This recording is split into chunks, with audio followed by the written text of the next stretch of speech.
going on, everybody? Welcome to the Gamers for Life podcast. We each and every Friday, Saturday, Sunday discussing all things games. I'm one of your hosts, Jarrell. With me is one of my co-hosts today, the OG, Arthur Thomas. What's going on, man? Nothing much. I just can't wait for you to watch a movie about Bob Marley fucking dying. I mean, there's more to Bob Marley than that. Sorry. Yeah. For context, Jarrell just told me like 5 seconds before you record. He's like, I'm gonna go watch a Bob Marley movie. I'm like, spoiler, he fucking dies. like yes, Arthur. Jesus Christ. I know Bob Marley's dead already. Dude, 5 seconds later you record, I immediately knew. I'm like, that's immediately what I'm gonna open up with. The second you said that, I'm like, inspirational reggae artist. No, just remember he died. Yes. Just yeah. Spoiler, guys. God, a go-to cry movie for me is La Bamba. Yeah, there's no La Bamba 2. Sorry, Richie. So, if you are watching this or listening to this, hello. Be sure you can follow us on the podcast of your choice, and then also on the YouTube channel. We need everyone's help. All boots on the ground. Please subscribe to the channel. We would greatly appreciate it. Also, it's a big help as well when Arthur does his streams for the Gamers for Life podcast on the YouTube channel. Let's try to get some streams here. We're at 29 subscribers. I would like to get to 50 within the next few episodes. We just need everyone's help and assistance. If you've been listening to the show or watching the show for many years and you haven't subscribed, it doesn't cost you anything. You already know this stuff, but it just helps us out as Gamers for Life folk. Want to do this stuff continuously, so helps us out if you could do that. And then as far as for anything else regarding to the show, you can also go to linktree.com/Gamers for Life, the one-stop link to all of our stuff. You can do that. And here at the Gamers Life Podcast, we read the news while you can watch or listen to what you choose by clicking on the link of the time code within the description of the episode. So you can go to what you want to watch and or listen to, or you can just hang out with us here at the Gamers for Life Podcast. And we were having this conversation from the last episode regarding to the secret not the secret meeting, but the announcement that everyone was kind of worried about on the side of Xbox. The secret podcast. Yeah, the secret podcast, because I forgot that they even had a channel called the Xbox Podcast. I was like, what is going on? It comes up. It comes up every now and again. Right. It's like a solar eclipse also coming up on April 8th, I think. But yeah, it's like that. Every now and again, you're like, oh, okay, I'm gonna watch this video. It's worth it. Right. Yeah, so definitely news to my ears. But yeah, that happened, right? That happened Thursday this week. So we want to talk about that. I wanted to play a little bit of this clip here, see if you can hear it. Let me play it here and see if you can hear it, Arthur. I'll play just a smidge. That we're going to take. Did you hear that? Okay. I want to play this small clip here. This is specifically the exclusivity piece, and then we can have that conversation about it. So without further ado, here we go. Take 4 games to the other consoles, just 4 games, not a change to our kind of fundamental exclusive strategy. We're making these decisions for some specific reasons. We make every decision really with the long-term health of Xbox in mind. And long-term health of Xbox means a growing platform, our games performing, building the best platform for creators, reaching as many players as we can. We're always looking to learn as a leadership team and to grow. And we think this is an interesting point in time for us to use what some of the other platforms have right now to help grow our franchises. So we're going to do that. So these 4 titles, what are they? Can you say? I'm not going to name those games. The teams that are building those games have announced plans that are not too far away. As we know, game teams put a lot of energy into their announcements with the partners. So I don't want to take anything away from those teams. So I won't be talking about the titles specifically, but I think when they come out, it'll make sense.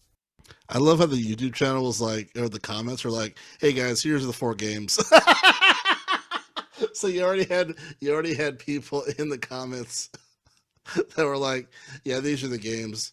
And rumor has it it's supposed to be Pentiment, Grounded, Hi-Fi Rush, And um, Sea of and Sea Thieves. of Thieves. So that's the word on the street, at least for now. Those are the starting four that are The streets what supposed. we call the comment section. Right. Yeah. Exactly. That's very true. When it comes to internet terminology, yes, the streets. What the streets are saying. I'm going to play this little blurb, and then we can continue to have the conversation here. Can we say if either of those titles are Starfield or Indiana Jones? They are not Starfield or Indiana Jones. Well, what was the So that was one of the things too. A lot of people were like, "Are they going to give Starfield away?" Or because I was like, "Yo, like you guys stood on your nuts about Starfield, saying like, sorry, bitches." I was like, that's the whole fucking reason I bought a console. Yeah, A Starfield machine. Literally, yeah. Arthur's not joking. Yeah, literally, is the reason why I bought it. So that's not going to be the case, at least for now, right? But I find this. I mean, as far as for the strategy, in hindsight, it's not like it's completely out of the blue when it comes to this type of thing. They've been talking about providing, giving certain games to Xbox for a bit.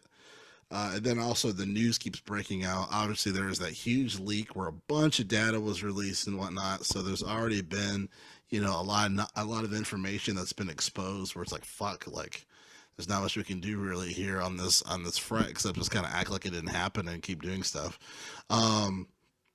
But I think my concern is still with the IPs, with their IPs and what they're going to do about them, how they're going to make them better. That's still my concern. That's still my concern, especially when it comes to games like Halo Infinite, that to me failed. When it comes to its release, it might be getting better from a multiplayer standpoint, but when it comes to having a game that you should have co-op available right out the gate. You shouldn't have any issues saving the game right out the gate. You should be able to play a level over and over because you weren't able to do that when the game came out. And then obviously to your point, as far as the whole story that happened in Halo 5, like they just pretty much skipped that shit and the rest of the story was like in the books or whatever and they just did a whole new story and you're like what the fuck is going on. So I'm still worried about Xbox's identity from an IP perspective because yeah, it's nice, Game Pass is cool, yada yada, but I still feel like they're having an identity crisis when it comes to their IPs, really identifying the Xbox brand in its entirety. Besides just a Game Pass machine. Again, I like Game Pass. Game Pass is still the best service, to have, I think, as far as when it comes to a medium, right?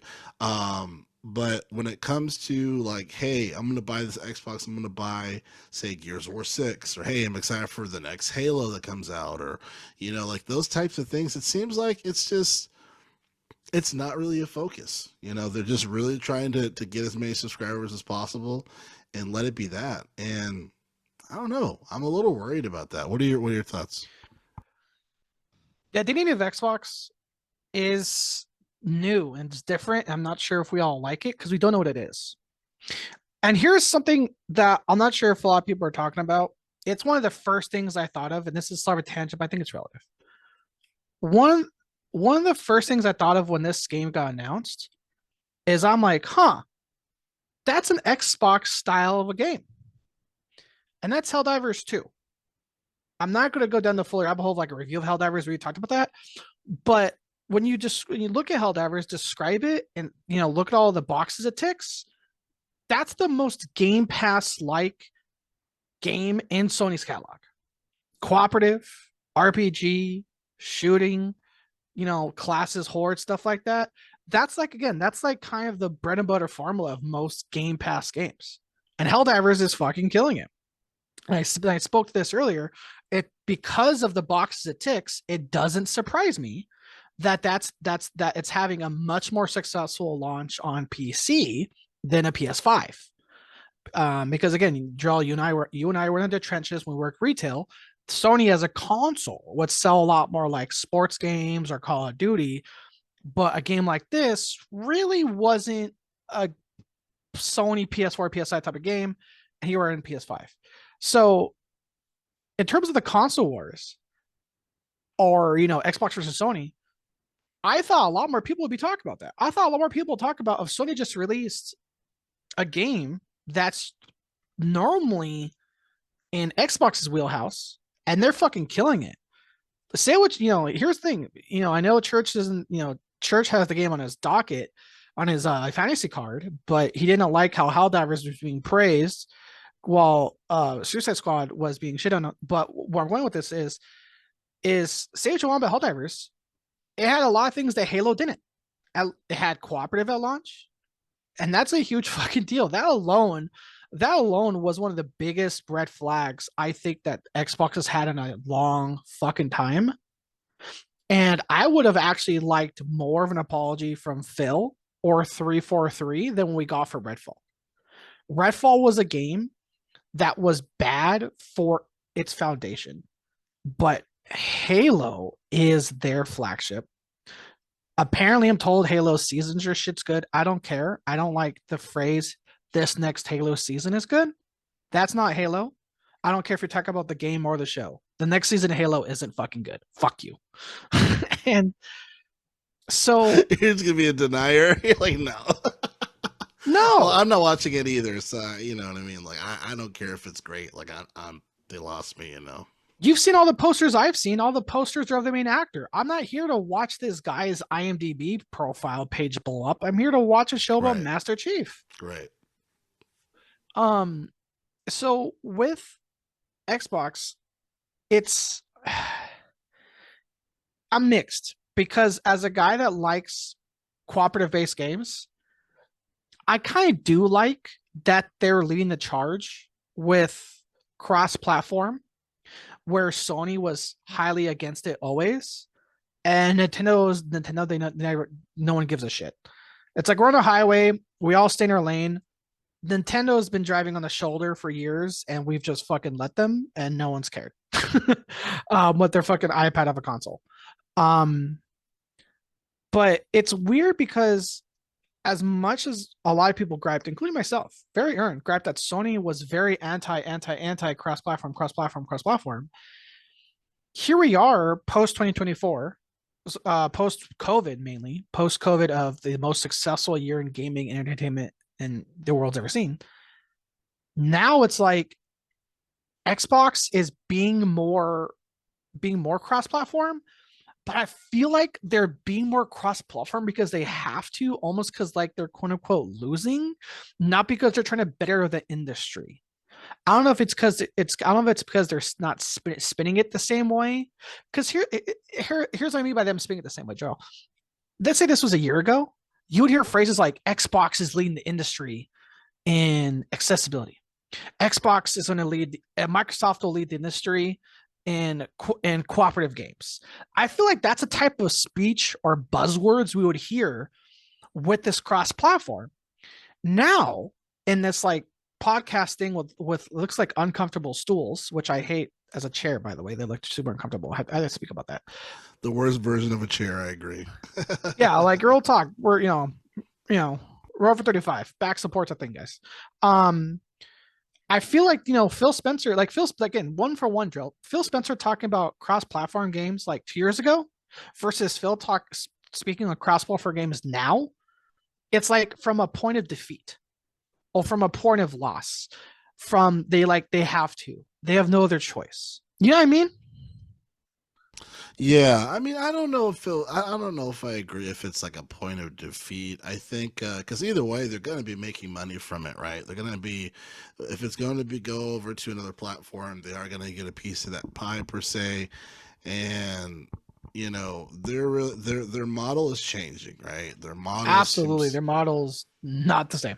Yeah, their model is really Game Pass and really just focusing on being a service than just being just like a video game platform, which one side of the spectrum it makes sense, but when you hear different phrases say every TV is going to be an Xbox, you're like, wait, what are you talking about? Every screen's an Xbox. Yeah, every screen is an Xbox.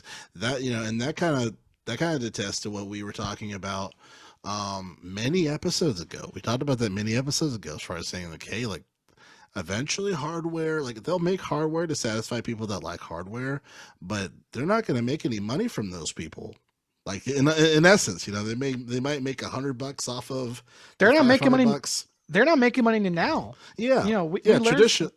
We learned from the Apple. Remember, we learned from the Apple Epic trial where the judge was trying to subpoena the whole fucking world, and Xbox came out and said we do not make a profit on consoles. Right, right, and traditionally that's kind of been the case, right? Even with Sony and whatnot as well. So it's like more of a reason why the real focus has been this service stuff, and obviously we should expect more than 4 games to show up to cross over. Oh, absolutely. Right, you know what I mean? Because I think they're doing a baby steps thing right now, as far as like, hey, we're just gonna do these, not right now. I seriously doubt they're gonna just have those 4 and that's it. There's gonna be more that are gonna go into the wild, so that should be interesting too. One of the things I thought that was really funny was when Sarah Bond was like, "I'm happy to announce that Diablo's available in March," and like, and then everyone was like, yeah. So Phil, another question. Diablo 4 is coming to Game Pass in March. Yeah. Who gives a shit? And one thing, Joe, we talk about profit of like, what kind of profit do games make off of games coming to Game Pass? Activision Blizzard said, "Oh, we'll make a profit.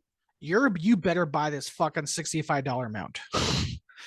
So I don't think it's a coincidence that right around when Diablo gets announced it's going to Game Pass, oh look, there's a microtransaction that's a cosmetic microtransaction that's nearly the cost of the fucking game itself. Right. Yeah. I won't soapbox that because God knows I can, but hey, do you want to pay for one thing that's the cost of the whole fucking game? Welcome to Diablo 4. My side, I mean, you know, obviously in essence, you don't have to pay for it if you don't want to, but it's just, you know, one of those things, one of those microtransaction things.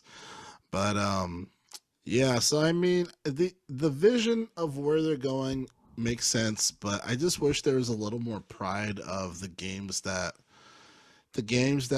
I've been a part of the Xbox DNA, and how are you fixing those? I think that's kind of the missing question for me. There is a lot of corporate speaking stuff within this thing with Matt Booty, with Sarah Bond, with no booty. No, I'm kidding. And then you got Phil. I'm totally kidding. And then with Phil, you know, he looks uncomfortable sitting in that chair too. Right. You know, just kind of saying like, hey, like this is normal, business as usual. And I believe it. Business as usual. I think people freaked out a little bit, including myself.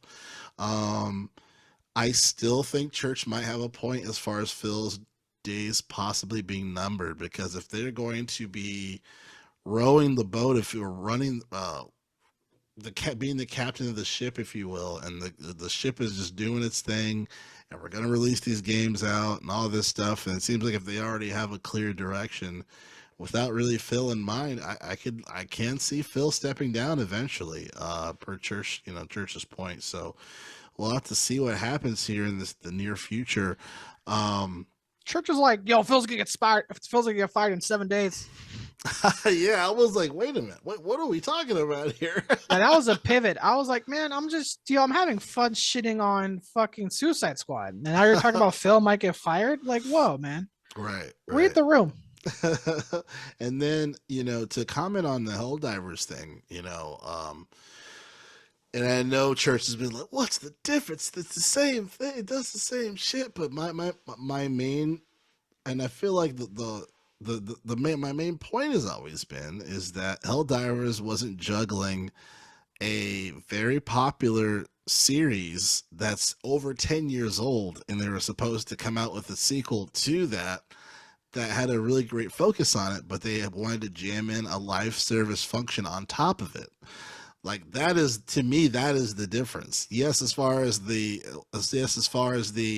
microtransaction live service component, yeah, it has the same things. But Helldivers wasn't supposed to have a sequel to a huge a 10-year franchise of, you know, of some of the most notable, superheroes in comic book history, and having that story and seeing how they're gonna make it better than the previous one, i.e. Arkham Knight.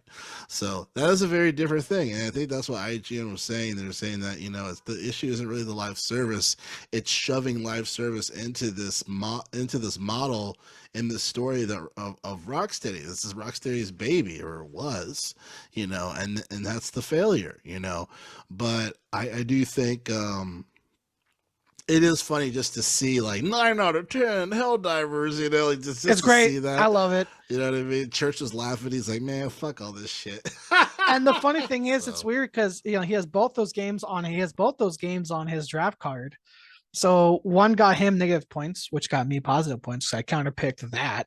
Thanks, by the way, Church. And Helldivers 2 is gave him all these points, but like I said, like, yes, the duality of live service. exactly. So luckily, Helldivers got him out of the red, back into the black a little bit. But interesting stuff. So that's kind of my take on the Xbox thing. Oh, then before we transition over, I thought it would be fun for us to talk about what 4 games they should be giving over. So, you have these other games, but what 4 games they should? Giving over meaning cross-platform. Yeah. I think what's that? I want to say Sunshine Overdrive, but that is not the right name. Sunset Overdrive. Sunset Overdrive. I think that should be one. Absolutely. Mm-hmm. I think that needs to be a part of that model. That would be amazing. Insomniac and Sony are best buddies. Yeah, exactly. I think that would actually work out really, really well. Part of me wants to be petty and say Halo since I keep fucking it up, but I know they'll never do that. But definitely that title, the Sunset Overdrive. I'm trying to think of another 3. I don't know what's going on with this license. I don't even know if Xbox actually owns this license anymore, but Brute Force. I think Brute Force would be fire for them to port over, especially because, we want Gears of War to be within the Xbox courts, right? But to have something to give for everyone else for cross-platform reasons, I think Brute Force would be incredible. Splinter Cell, I know originally it was an Xbox thing, and then they made the multi-platforms over. I just need that to be awakened again, because that's crazy. It's crazy that we haven't seen a brand new Splinter Cell, and it's been since like fucking Double Agent or whatever it was. That's like asinine to me. So didn't you hear Ubisoft's too busy making quadruple A games? That is Skull and Bones, man. Skull and Bones, X Defiant. Yeah, no, did you hear about that? bullshit. I think it was like the Ubisoft CEO or somebody really high up, like actually called it a quadruple A game, and Skull and Bones is looking fucking hot trash, dude. Yeah, he's like, it's a quadruple A game, and then people are showing 1-for-1 pirate combat in this new Skull and Bones quadruple A game to a game made 10 years ago. Same company, Ubisoft, Assassin's Creed 4 Black Flag, which I'd argue is still some of the best partying combats I've ever seen. And this is coming from a guy that's played a ton of Sea of Thieves. Black Flag has the best pirate combat mechanics in any game. And they play it 1-for-1, and it's like fucking night and day shit, dude. So sorry, no Splinter Cell. We're no Splinter Cell. They're too busy making shitty fucking pirate games, and Pandora Blue People Come to Life. I will say my asterisk that though, I heard that's a pretty good game. Like no one expected that game Pandora to be good. It looked pretty good. I think I think GameSpot, if I'm not mistaken, somebody gave it a 7. Or I was like, okay. I was like, well, I mean, it looks like a 7, but I think. Well, here's the thing. I still see that as a pass because we were expecting. Like, I don't know. When you see like no one asked for that game, I thought it'd be like 5s out of 10. Like everyone was expecting 5s, shitty fucking reviews. And they're like, hey, you know what? Yeah, not that bad. Don't buy it at full price, but it's not that bad. Right? Yeah. Please don't buy it at full price, Jesus. Don't be church. Don't buy mediocre games. See, isn't it easy now? See, you gave me shit. You guys gave me shit. I'm like, yo, that guy that recommends you get buying these games, yo. I'll know this recommendation that is good. We're comparing against the best games of all time. I just want to buy mediocre games to play with my friends. I church miss you. But yeah. And then the next. Oh, so and then the last game, I would say Perfect Dark. I think they. Fuck. You I, picked one of mine. oh really? Yeah. I was just like, I think they're fucking up the IP. To be honest, like it's weird that we haven't seen anything since then. I'm hearing it's in development hell. Like, So you what they got like COVID round 4? right. Like I don't know what's going on, but I just think they're gonna fuck it up. So I'm like, fuck it, just give it to everyone. But what are your 4? I'm struggling to get 4. I'll start with that. I had 1. I'm like, cool, I got 1. Yes, and Joel took it. Well, we shared it. Again, We can same share. mindset. We can have the same Yeah. thought, right? I know. I was only like, I'm contributing. I have 1. I have 1 because I think this is a genre that no longer has any business being exclusive. Um, I will say when it comes to this exclusive genre, I will say Xbox is winning. It's not massive, it's a niche category, but Xbox's exclusive is definitely beating and better and beating Sony's exclusive to this, which is Forza. I think the last Gran Turismo was not liked at all by a lot of people on the Sony side. Now, as always, Forza comes and goes for Xbox, has a lackluster launch. Its small community likes it. Everyone else is like, yeah, I might check it out. Whereas people like me that aren't really into realistic racing, we like checking out the Horizon series because Forza Horizon is the open world game that usually takes place somewhere. Like a couple years ago, it was in England, I think, and then the last Forza Horizon took place in Mexico, and that shit was fun. Like I have never played a racing game in my life, Drill, and been hooked from the opening game. From the opening scene. I'm serious. If you get a chance, play it, like load it up on Cloud Drill. If you don't like Forza in the first 5 minutes, you won't like it. But if you do like it, the first 5 minutes of Forza Horizon is awesome. I've never had a racing game hook me like that. Probably since Need for Speed Most Wanted. Like it just fucking goes. So I think Forza is one of those where they can actually flex on that. This is one of the few times where I think again, Xbox is winning this category. Let Sony racing fans of the Gran Turismo series experience what Xbox racing fans have been experiencing with Forza. I think it'd be a good call.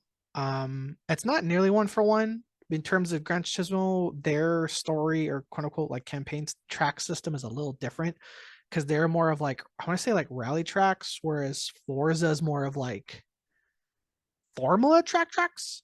I don't know the details. Like I said, I don't play the actual Forza flagship title. I play the Horizon shit where I'm in Mexico, fucking jumping over bridges and shit. So, but that being said, both should go to Sony. Forza and the Horizon series should absolutely both. If they do one, I think that should go to Sony as well to experience that. Not gonna lie, I kind of got stuck after that because a lot of the games I was thinking of, Drill, are either already cross-platform or like not exactly a first-party studio, just more of like a buddy. There's one I did think of that I want to see this. I want to see this remade, Drill. I want to see it remade, and I want it to come out for everything. I want it to be one of those games you could play in a Switch, you can play in your computer, you can play in a PlayStation, you can play in your fucking fridge. I want this game to be remastered and available to the whole fucking world. Left 4 Dead 2. Oh, I want Left 4 Dead 1. shit. I want Left 4 Dead 2 to be released. Just include every campaign from Left 4 Dead 1, all the DLCs, Master Pack, everything. One sec. I'm either having like a stroke, I smell burnt toast, or one sec. There we go. Sorry, my heater, I live in an old building and my heater was kicking on. Oh, And I keep smelling stuff, so I'm like, I have a building built. I live in a building that was built like in the 60s or 70s. So when all right on. I smell like a crispy smell, I'm like, oh shit, let me check out my heater. That's like, it's seen some days. So I'm like, oh, let me check this shit out. Yeah. So That's sorry a if good one. sorry my microphone just picked up my nostrils flaring. I'm like, is my house on fire? But Left 4 Dead, I think two birds one stone, because again, Xbox, you know, if Xbox is losing its identity, then bring back what got it its identity. Again, the Forza series, we talked about that. But dude, I'm telling you, man, if you're talking about a fucking remaster that everyone will want, Left 4 Dead fucking 2. Um, Yeah, that's a good uh, one. other than that, I'm kind of stumped because again, I was like thinking towards Obsidian, but like I said, Obsidian only quote unquote recently. B became one, and then when I went down Obsidian, I'm like, oh, Grounded Data just said that. Because that's the other thing, Joe. Because I play cooperative games, it's hard for me to. I'm not saying like or like lean towards exclusivity because again, I'm a guy for access. I like when more people can play a thing. Like as a fan of Sea of Thieves, do I think Sea of Thieves coming to PlayStation is a bad thing? No, not at all. Not at all. I think it's good. I think it's good for that game and it's good for that community. Now, again, the Sony fanboys or Xbox diehards, which I consider myself am, but this is different for me. I think that this is good for Sea of Thieves. Will it be good as Xbox as a whole, losing exclusivity? Again, things like that, losing identity because this is rare, because remember, Sea of Thieves is made by Rare, also Perfect Dark. Sea of Thieves is made by Rare. And I think Sea of Thieves having more of a player base is good. Yeah, I agree. I think I think that, yeah, I'm definitely not mad at Sea of Thieves being available for for cross-platform opportunities. And I think definitely just kind of to wrap up that segment is just curious to see what else is going to be in the future. Them really elaborating what is every screen is an Xbox. Like it's so funny. Brian McCaffrey, he was really frustrated with Xbox, right? And he was on this interview at IGN, and he was like, they're always responding like just like retroactively, like they're always like responding like to something that happened a while ago. Like they never could get their shit in order, Yeah. And I'm like, yeah, it's true, So One thing I do want to stick on for a little bit: every screen's an Xbox. I like that. I'm not mad against that. That's not a bad thing. I'm not mad against that either. I just think for the hardware boys, the hardware guys and gals, they might be like, "What that mean, mama?" You know what I mean? It means no more fucking scalpers, you dipshits. Sorry, that dipshits comment wasn't towards fans. That dipshit comment was towards the dipshit scalpers. Oh, absolutely. Yeah, I mean, I'll be 100. I'll be 100. Like I love having a PC where I can do Game Pass. Like that is fire. Like it's yeah. That was one of the reasons why I was holding back so long from buying the console, because it's like, look, I got my PC stuff. I'm not fucking with PlayStation because of Jim Ryan and all the other bullshit. But I'll route the PC, and I'll do the Game Pass. I can play with Arthur on some stuff or whatever. Let's go. So it was very convenient. But then it just came to the point where started Starfield. I said, okay, I have to get this. I don't want to pay full price in Starfield, or I just do the Game Pass shit. So Fuck that, dude. Since I crossed over and just bought the Series S. I think there's one thing I agree. You're talking about PC. You bought a console for Starfield. You and I do cross-platform for Game Pass, because that's something. Again, Microsoft is always the forefront of cross-platform play. I think there's one small topic, quick round. I feel like it's gonna be a quick yes from you, but I still want to say it. I think there's one thing we could agree on. I don't care what side of you on. I want everything to be shared. I want everything exclusive. There's one thing I think we can fucking agree on, Drill, which is ecosystem exclusivity. Which is, oh, you bought this. Oh, this game's cross-platform. Oh, you bought an Epic, so it's actually not cross-platform. Fuck that. I hate that. I hate that so fucking much. I hate that because of where you bought it. That limits who you can play with. That it's not like, hey, Drill, you and I saw the exact same trailer for the 2, and it didn't say Xbox, Sony, PC, asterisk, not Epic. You know what I mean?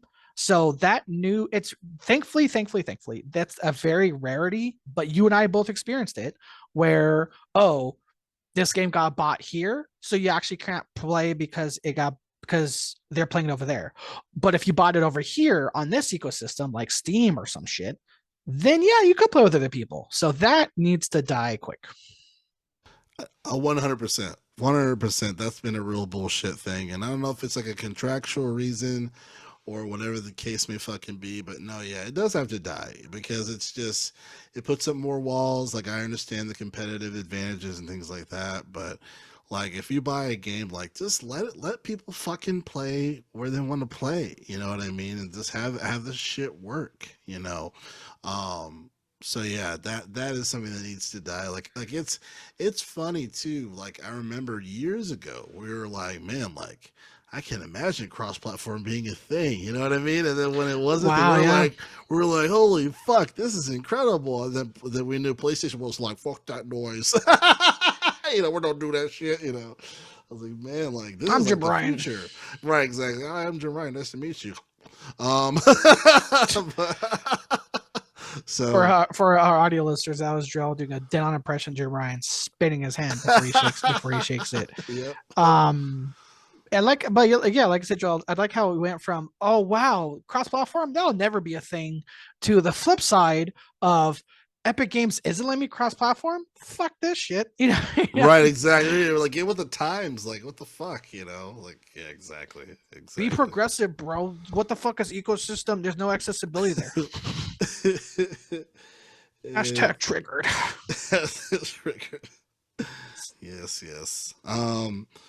So the next topic here on the show, one of the actually, sorry, one thing here to attach on, and then we can go to the last thing.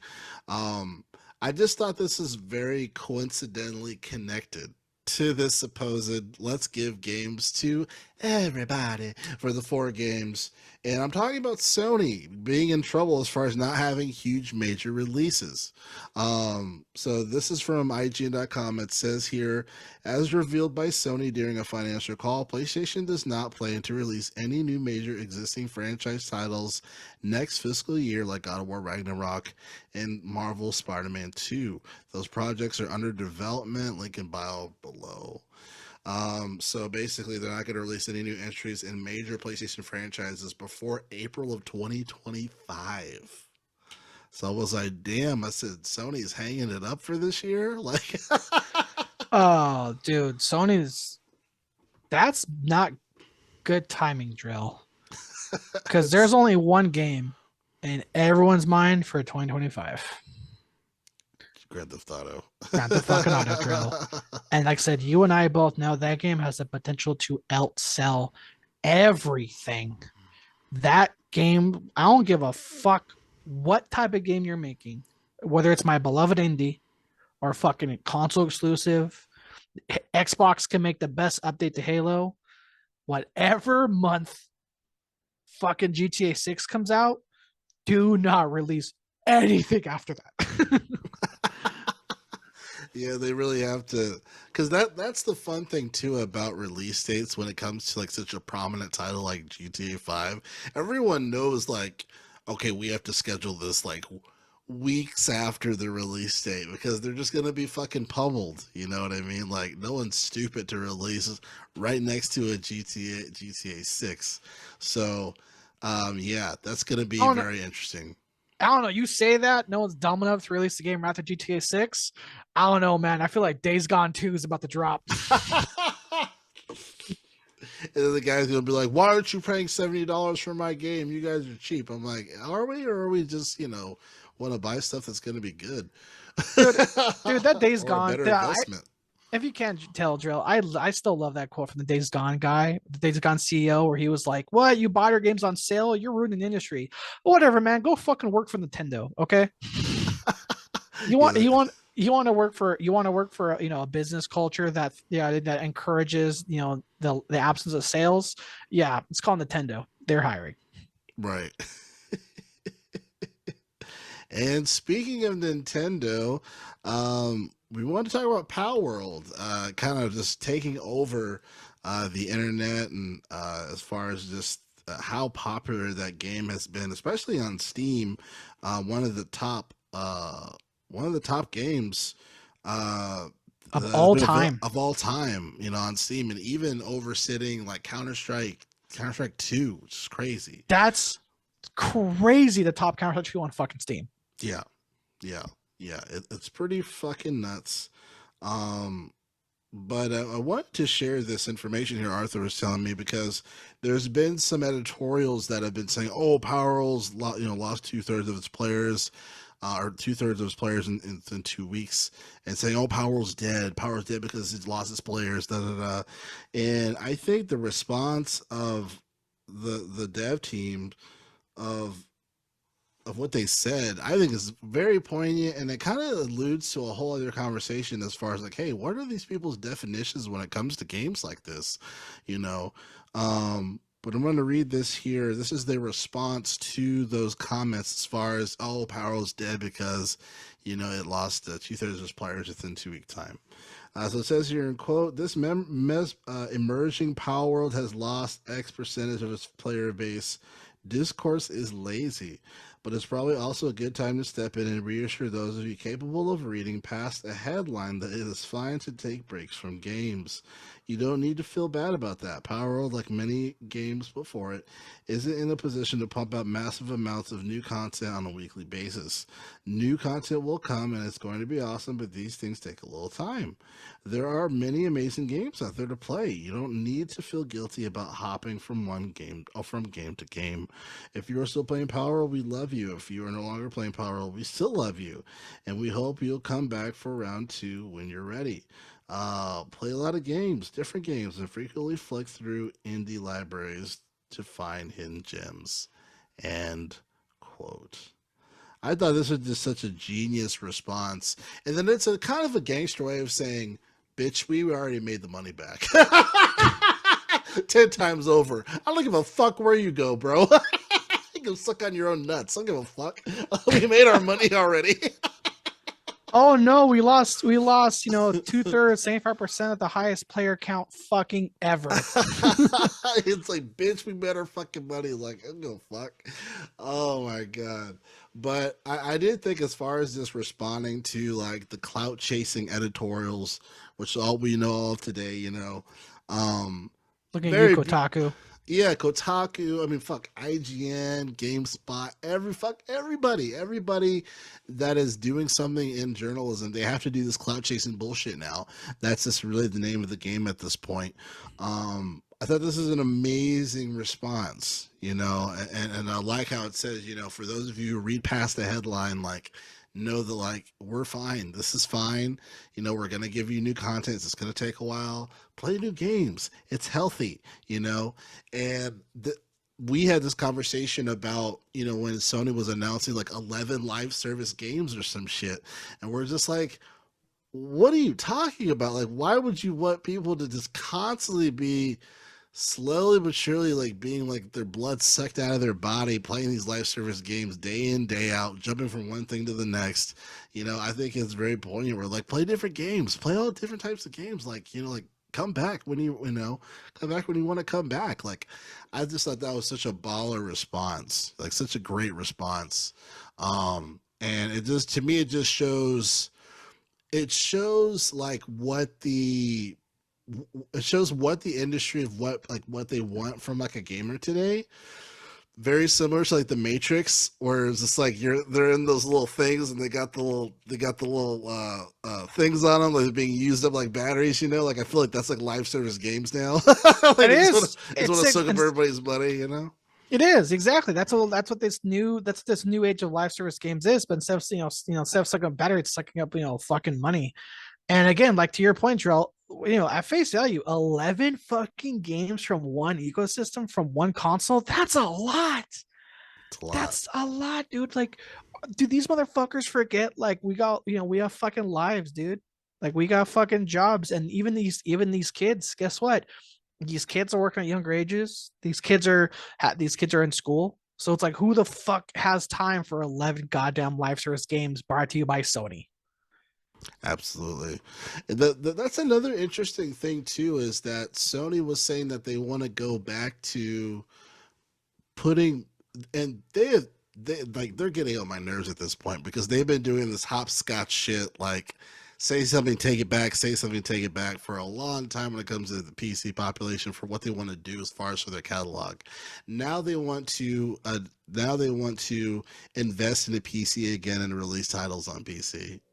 Because originally they said we want 50% of the PlayStation library to be available On like PC. by like 2025, right? And then they doubled back. I Like said, when, fuck that. yeah, yeah. Jim Ryan said, no, no, no, no, no," and then like we want publisher games, like so like they pulled that shit back. They released the VR2 and all that bullshit. But now they're going back to back to square one in a sense, as far as, hey, we want we want to provide this to PC games or catalog, etc.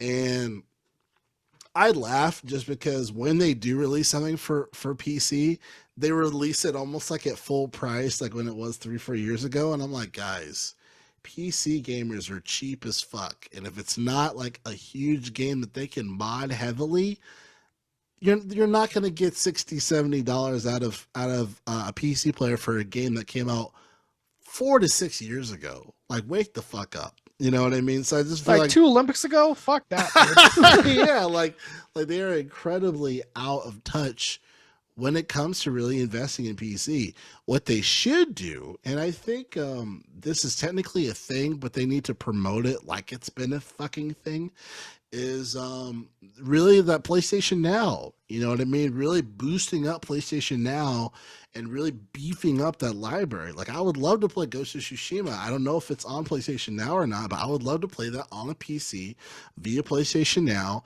And if I just bought a PlayStation 5 controller and connected it and play it, I would be Gucci. I would have a good old time. I have no issues for me, but the part of this problem is that they lock themselves into all these subscription models. So you have to have X subscription type of model, not like the base one. It's got to be the premium one, which is like $70 a month or something fucking ridiculous, or for a year, for a year. Still a lot when it comes to the lump sum first payment versus, $16, a lot less hard to swallow. Pause. It's just, I just feel like they have old models, and I know the guy from CEO of PlayStation, he's an interim, trying to clean up Jim Ryan's mess. They're still looking for an official CEO of PlayStation. I don't know. I know I went off a tangent right there, but what are your thoughts? No, I love your tangents because mine are usually just like, man, fuck these guys. And Joe's like, oh, let me formulate words like an actual human being. Well, I'm happy for it. It's a good balance. We all know who's the kid and who's the kill in this relationship. Fuck. But I don't know why you thought you said something I totally forgot existed, Joe. I forgot PlayStation Now was a thing. I forgot. I don't blame you, bro. They don't advertise it anymore. Like they don't promote the shit. Like, even when Game Pass wasn't even when Game Pass really wasn't worth it at launch, guess what? They still advertised it. You stay, like, again, in fact, that's why we all called it the Gears of War Halo machine, the Halo subscription, because that's what it was. We knew that because that's what they fucking constantly told it was. It was just every Halo, every Gears of War, every first party. And now it's become the behemoth that it is. And you mentioned something, Jarrell. I think if they even dip their foot a little bit more into this category, just a little bit more, they can definitely say something that Xbox doesn't have, which is if they do this, they can say they have VR games on their subscription.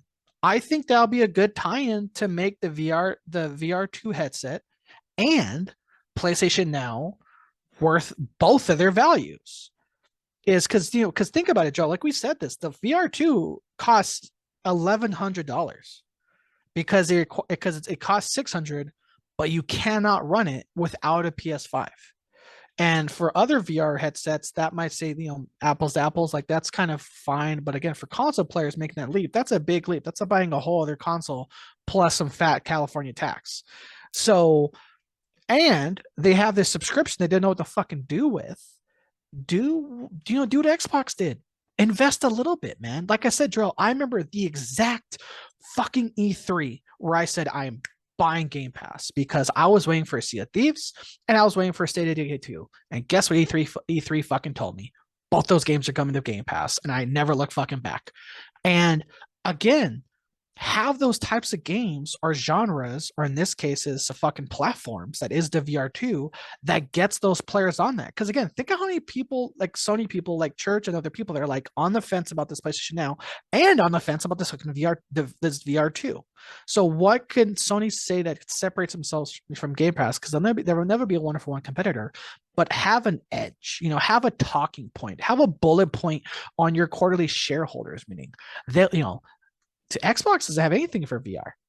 So even to just, go 2 steps in that direction, you're fucking miles ahead of Xbox. Yeah, I agree. And I'm still a little annoyed with I'm still annoyed from that layoff of 1,900 employees. That still bugs me.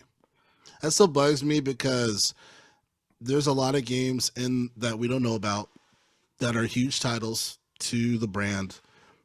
We don't know where the fuck they are, right? And maybe if they did have some additional help, i.e. some of the people that they laid off, maybe we can have more of an insight for some future conferences or a developer direct or something, or even just this fucking conversation that just happened, yesterday, of assuring us that the identity of Xbox as a brand when it comes to these characters, these IP characters, that we know what's going on.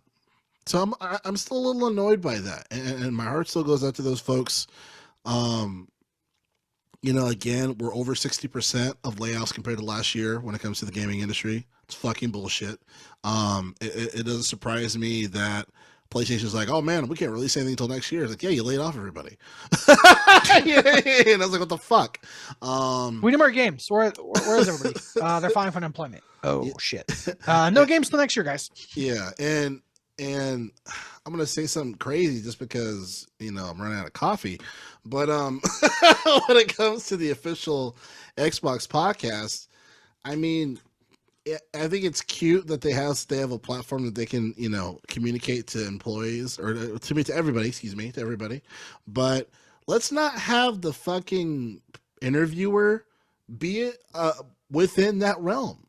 Have it be Jason Schreier, right?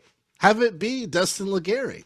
Have it be Ryan McCaffrey. Have it be these journalists that have a passion for Xbox and they want some fucking answers, and it's not some corporate speak bullshit where it's just like it's like a grocery eating contest. Like let's not do that. Like let's actually have a real podcast conversation and have some like legit journalists ask these questions and have them answer those fucking questions. Not some lady in the inside that's being spoon fed what their questions will be so they can have these fluffy fucking answers, right? So like I'm a little annoyed of the everything is fine notion. Like just be like, and this is what I miss from Phil Spencer. I feel like he can't be a straight shooter and give me straight answers anymore. Especially after Redfall. Like I feel like he's kind of in a position of fluff, and I feel, and as much as Sarah Bond, I hope she does a great job, with her role. I don't know if she can be that person either. You know what I mean? Sometimes people don't have that power, but my whole point of this rant I'm making is let's stop this show and tell corporate bullshit and let's actually put people's feet to the fire and answer these hard questions. Where the fuck is Gears of War 6? What are you going to do about Halo since it fucking failed at launch? What are you going to do to not have a Redfall situation like this again? What are you going to do about these big developers like Arcane, like fucking Rocksteady? And how are you, like, what type of games are you going to have in your platform that isn't going to be like a live service bullshit direction? Like, what are you doing to have an identity of Xbox to make it where people want to buy your shit versus anything else? Like, answer those questions, So I'm a little annoyed with the whole fluff. Hey, here's a podcast where you can watch us talk about a bunch of bullshit. Like, no, bro. Like, I got shit to do. Like, answer my questions. Answer why you laid off 1,900 people when you could have used them to work on these fucking games. Like,